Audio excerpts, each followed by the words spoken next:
Darrian, how did you feel like the offensive line has developed, ready for the start of the season?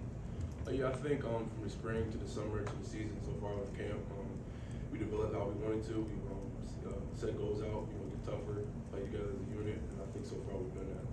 On the right here with Charlie. In the spring, you talked about that was your first time playing guard. Now, having done that for a while now, how do you feel more comfortable in playing in your spot?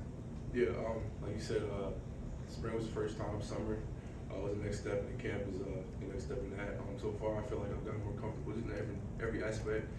The more you do something, the better you get at it. So I definitely gotten more comfortable, and I'm looking for the next couple practices to kind of polish that up for the next game. On the right with Nick. Hey Darrian, several offensive linemen have talked, whether it be in the spring, in fall camp, just about how you guys want to dominate, how you guys want to just essentially accomplish all these things this season. It's one thing to say it, obviously it's another thing to do it. I mean, what kinds of things are you seeing where guys are following through on some of the things you guys have mentioned you want to do?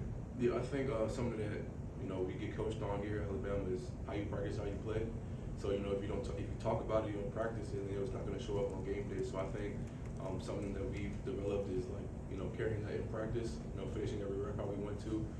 If a rep isn't as good as we want to, we'll talk about it, we'll meet about it, and then figure out how we can correct it for the next rep. But it all starts with practice and how you finish your practice. Kate. Now that fall camp's come to a close, what do you feel like between what the coaches were saying or the speakers they brought in was kind of the message the coaches were wanting y'all to get as you get ready for the season? Yeah, personally, I think the connect that I made was we brought in a lot of winners. A lot of people excelled at their profession.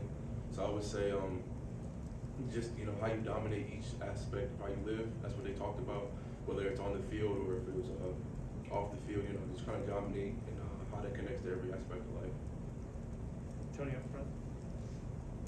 Alabama hasn't had a true freshman start at left tackle since 2014.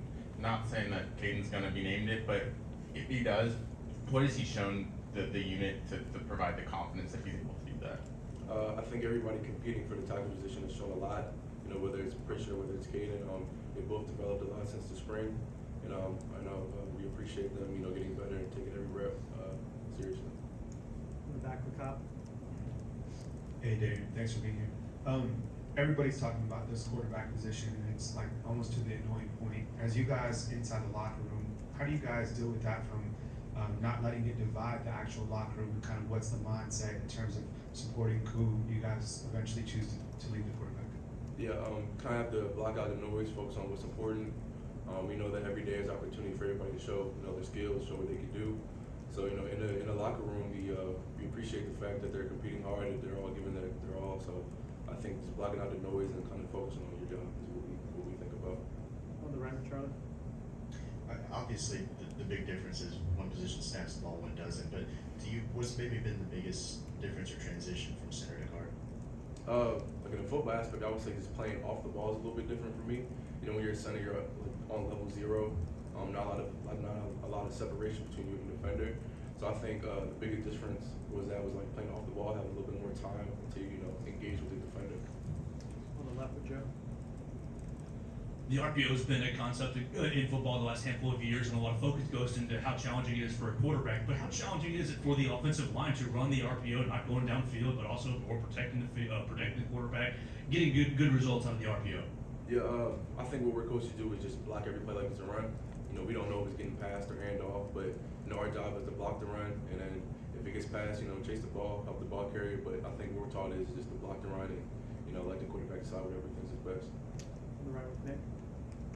You get to go against the defense every day in practice. How good could this defense be? So far, the defense has shown a lot. It's shown a lot of intensity, a lot of flying around to the ball. We have a lot of playmakers on defense, and it's deciding to go out there and compete with them every day and see how good they could become. Katie. What's your relationship like with Seth, and how's it kind of a luxury on this team to have both of y'all that have such experience at center and on offensive line? Yeah, I'm old now, so Seth's kind of old now too, but we've known each other for 4 years now. Developed a great relationship. Me and him both playing the center position, both playing. It comes with a lot of similarities. Like we both do the same things, we both have the same mindset. So I think the relationship off the field carries onto the relationship on the field, whether it's communication or just having fun out there. Anything else, Darian? Awesome. Appreciate you.